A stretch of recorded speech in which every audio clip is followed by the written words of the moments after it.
Class 10। आज हम इस क्लास में जो सर्कल्स चैप्टर है हमारा उसका जो फर्स्ट थ्योरम है, थ्योरम 10.1, उसको प्रूफ करने जा रहे हैं। ठीक, तो सबसे पहले हम थ्योरम 10.1 के स्टेटमेंट की बात करेंगे कि स्टेटमेंट क्या है थ्योरम 10.1 का। तो ध्यान से देखें, the tangent at any point of a circle is perpendicular to the radius through the point of contact। ठीक, मतलब कि किसी सर्कल में अगर हम उसके सर्कमफ्रेंस के किसी भी एक पॉइंट पे टेंजेंट ड्रॉ करें तो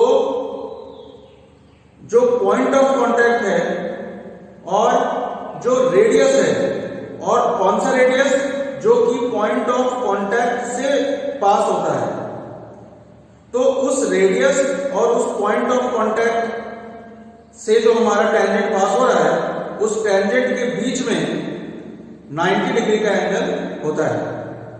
ठीक, ये हमें प्रूव करना है। तो देखो,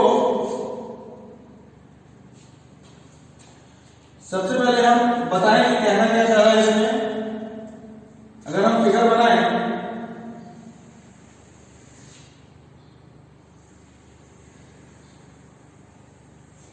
सपोज ये हमारा सर्कल है और ये सर्कल का सेंटर O है, ये सर्कल का सेंटर O है। अब सपोज इस सर्कल के सर्कमफ्रेंस पे कोई एक पॉइंट P है और उस पॉइंट P पे हम एक टेंजेंट ड्रॉ करते हैं।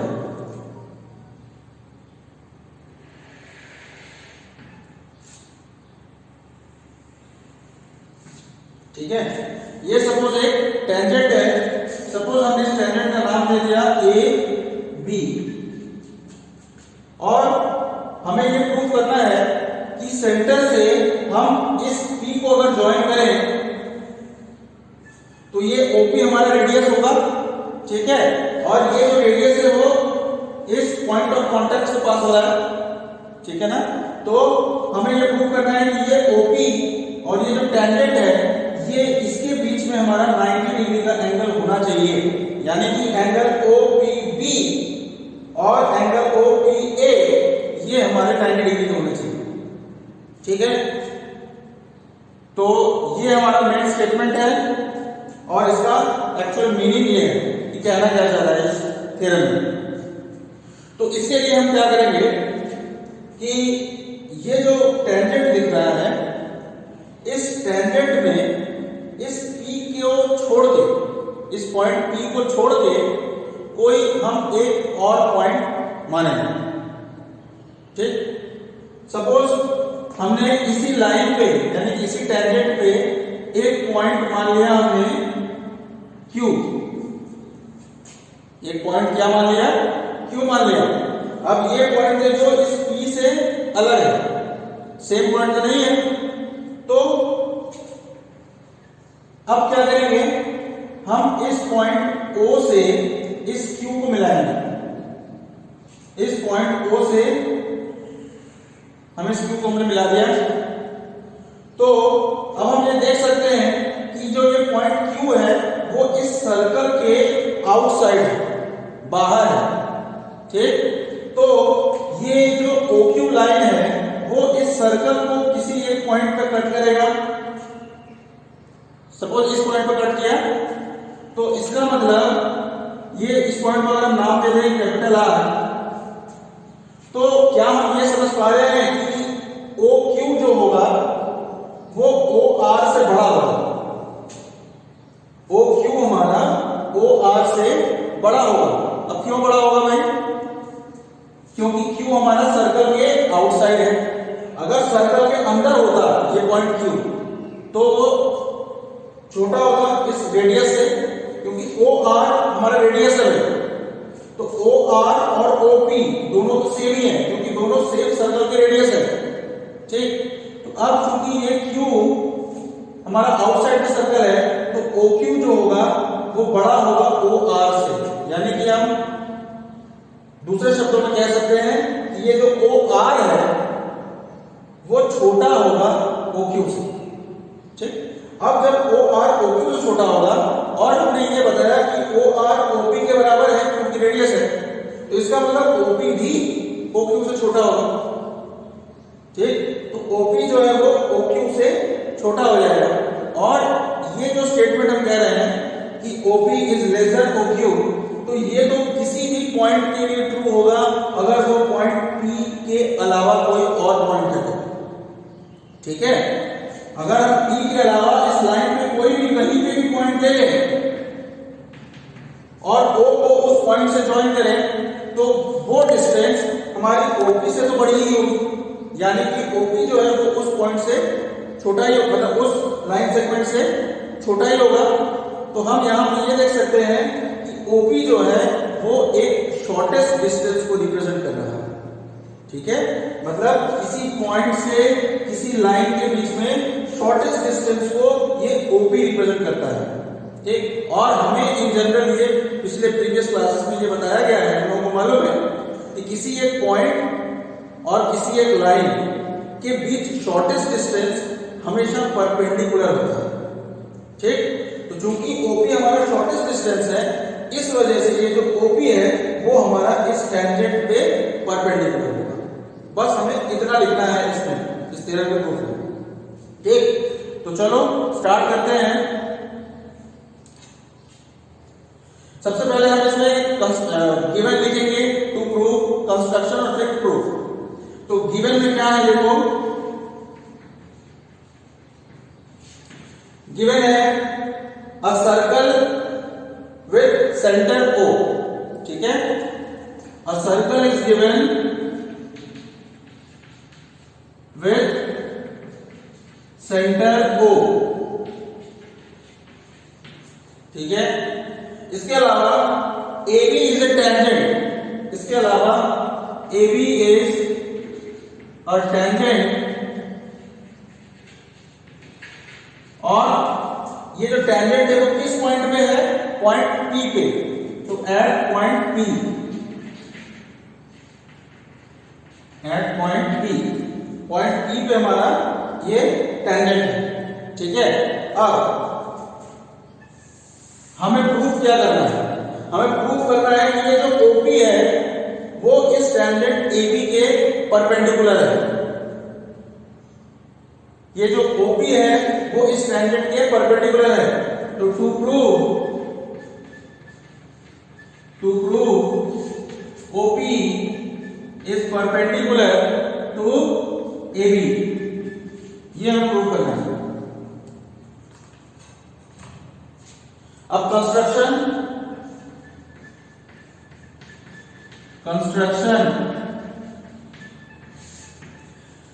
में क्या है, take a point Q on this tangent AB other than P।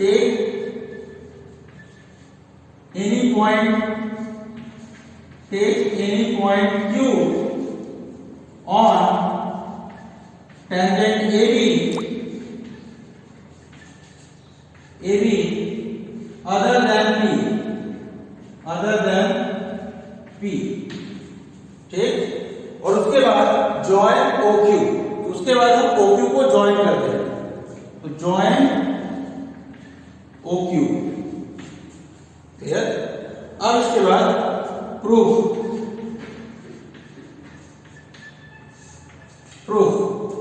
तो अब प्रूफ में क्या लिखें कि since Q lies outside the circle, since Q lies outside the circle,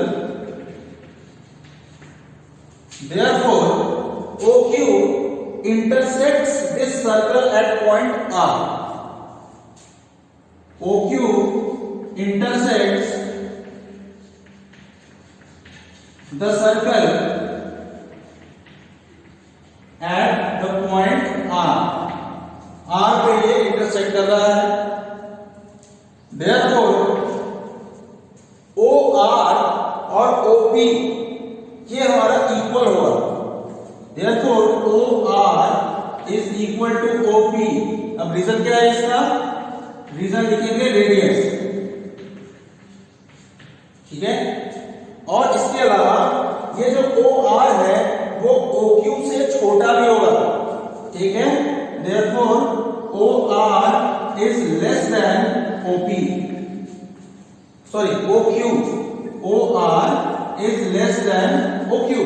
O R जो है वो ओ क्यू से छोटा होगा, ठीक है। रीजन क्या है? Since Q lies outside the circle, since Q lies outside the circle, ठीक। अब इसके बाद ये जो ओ आर है, ओ आर की जगह हम रिप्लेस कर सकते हैं क्या? ओपी। तो हम यहां पे लिखेंगे ओ आर की जगह OP is less than O Q. अब रीजन क्या है? Since O R is equal to OP, ठीक। तो ये स्टेटमेंट हमारा आ गया कि OP is less than O Q.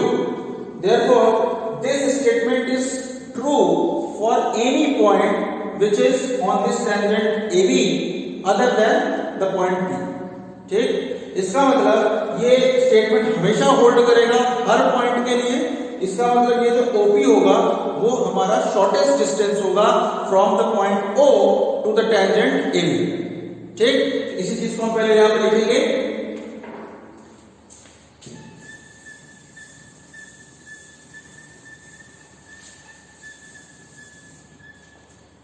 कि this statement is true for any point on tangent AB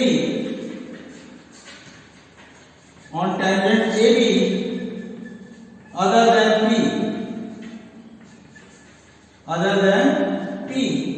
Therefore OP will be the shortest distance. OP will be the shortest distance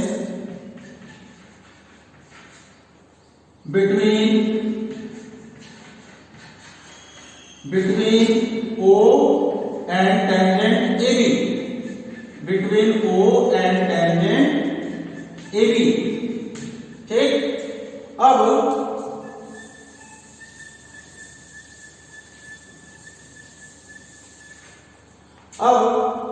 क्योंकि OP shortest distance हो गया और we no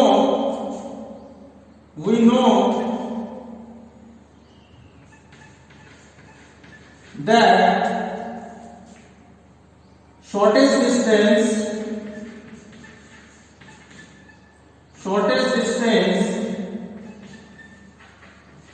between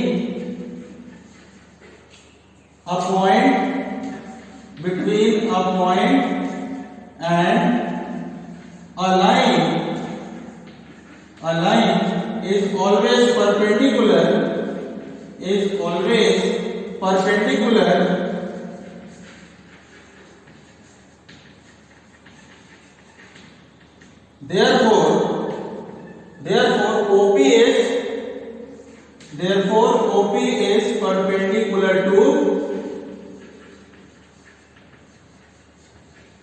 therefore OP is perpendicular to the tangent AB, ठीक है। तो यही देखो हमें प्रूफ करना था, तो ये थ्योरम 10.1 का प्रूफ है, ठीक। एक बार अच्छे से देखो।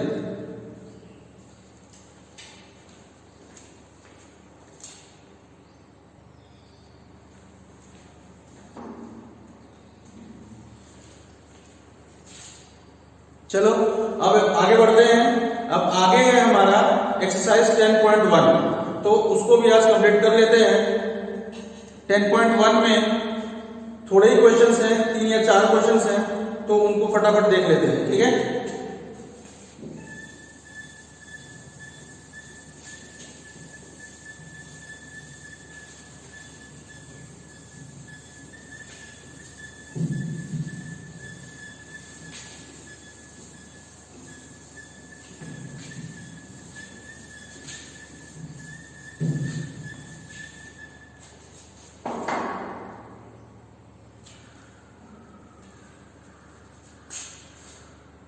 देखो एक्सरसाइज 10.1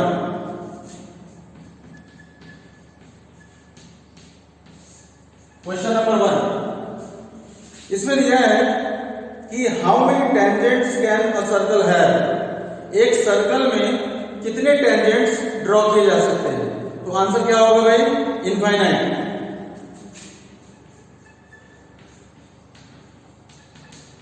किसी भी सर्कल में चूंकि इनफाइनाइट पॉइंट्स होते हैं तो हर पॉइंट पे हम एक टेंजेंट ड्रॉ कर सकते हैं। तो चूंकि इनफाइनाइट पॉइंट्स हैं therefore infinite tangents can also be drawn. ठीक, चलो क्वेश्चन नंबर 2। अब क्वेश्चन नंबर 2 जो है फिल इन द ब्लैंक्स है। पहला क्वेश्चन इसमें है कि a tangent to a circle intersects it in, फिर ब्लैंक है, फिर पॉइंट्स। मतलब कोई भी टेंजेंट जो है किसी सर्कल को कितने पॉइंट पे इंटरसेक्ट करता है। तो सीधी सी बात है कि कोई टेंजेंट है इसका मतलब वो एक ही पॉइंट पे इंटरसेक्ट करेगा या फिर उसको हम कह सकते हैं कि वो टच करता हुआ जाता है। तो 2 का फर्स्ट जो होगा वो आंसर होगा 1 पॉइंट। ठीक, अब second part, a line intersecting a circle in 2 points is called a। कोई अगर एक लाइन है जो कि किसी सर्कल को 2 पॉइंट पे कट कर रही है तो उस लाइन को क्या बोलते हैं। देखो अब इसमें कंफ्यूजन हो सकता है कि हम सीकेंट बोले या फिर कॉर्ड बोले। तो देखो लेकिन इसमें क्वेश्चन में लिखा है कि ये एक लाइन है, जबकि कॉर्ड में क्या होता है, लाइन सेगमेंट होना चाहिए। अगर इस क्वेश्चन में लाइन सेगमेंट लिखा होता, हाँ अगर इस क्वेश्चन में एक लाइन सेगमेंट लिखा होता तो फिर हम कहते हैं कि ये एक कॉर्ड है। जबकि इसमें लाइन सेगमेंट की बात नहीं किया है, सिर्फ एक लाइन की बात किया है। तो लाइन तो both side, left side right side infinite तक जाता है और कोई भी लाइन अगर सर्कल को 2 पॉइंट पर कट कर रही है तो उसे हम क्या कहते हैं, सीकेंट कहते हैं। इसलिए सेकंड पार्ट का जो आंसर है वो हो जाएगा सीकेंट। ठीक है, अब third part, a circle can have, फिर ब्लैंक है, parallel tangents at the most. मतलब कि किसी सर्कल में मैक्सिमम, एट मोस्ट का मतलब है कि मैक्सिमम। ठीक, तो किसी सर्कल में मैक्सिमम कितने पैरेलल टेंजेंट्स ड्रॉ किए जा सकते हैं। तो आंसर कितना होगा भाई, 2। किसी भी सर्कल में मैक्सिमम 2 पैरेलल टेंजेंट्स ड्रॉ किए जा सकते हैं। तो थर्ड पार्ट का आंसर हो जाएगा 2। और fourth part, the common point of a tangent to a circle and the circle is called. मतलब कि सर्कल और टेंजेंट के बीच में जो कॉमन पॉइंट है, मतलब ऐसा पॉइंट जो सर्कल में भी हो और टेंजेंट में भी हो, उस पॉइंट को क्या कहते हैं भाई, पॉइंट ऑफ कांटेक्ट। ठीक है, तो चौथे का आंसर हो जाएगा पॉइंट ऑफ कांटेक्ट। ये हो गया हमारा क्वेश्चन नंबर 2। अब चलो नेक्स्ट क्वेश्चन नंबर 3 पे।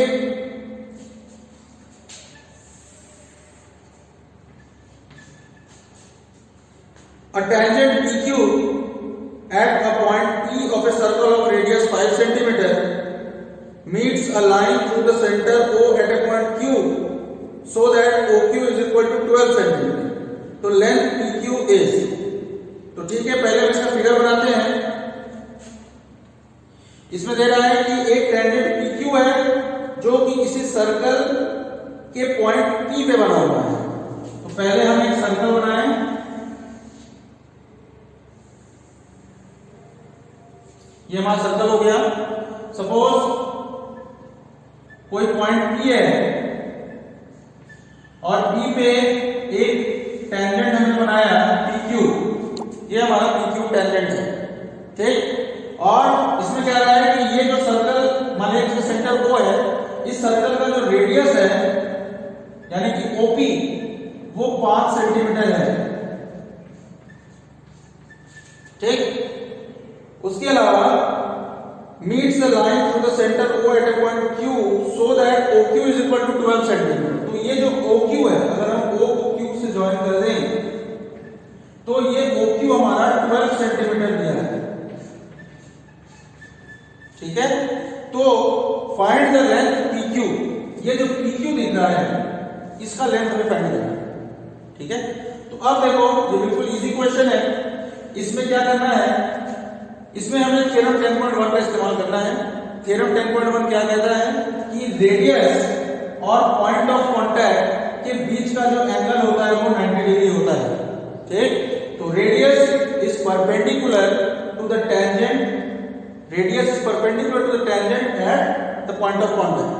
तो ये जो एंगल है 90 डिग्री हो जाएगा, जिसकी वजह से हमारा जो ट्रायंगल OPQ दिख रहा है ये एक राइट एंगल ट्रायंगल होगा, और राइट एंगल ट्रायंगल में हम पाइथागोरस थ्योरम को अप्लाई करेंगे।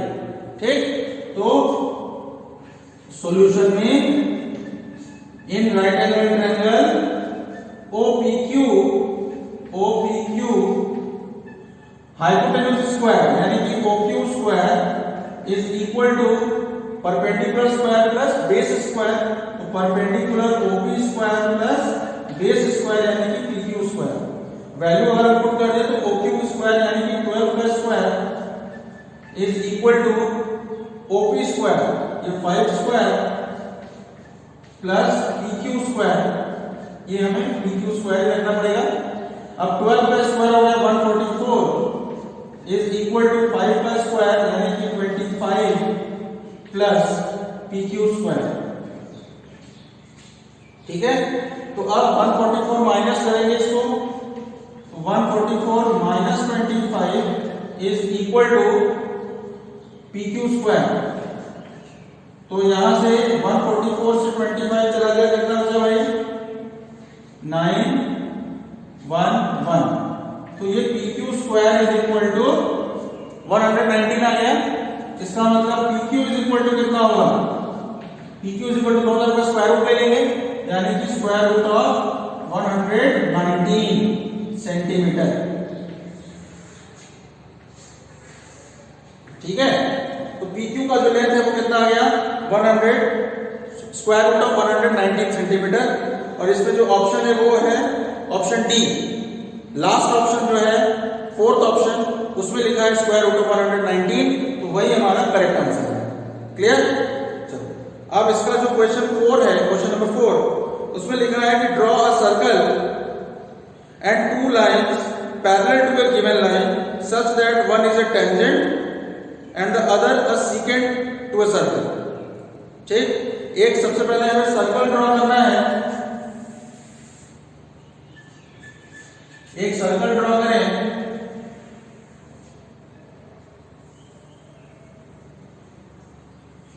ठीक, ये कुछ सर्कल बनाया हमने, और and 2 lines parallel to a given line. Suppose ये उसका सेंटर हो गया, सपोज कोई एक लाइन हमारा ऐसे दिया हुआ है। ठीक है, ये एक गिवन लाइन है, दिस लाइन इज गिवन। अब इसी के पैरेलल हमें एक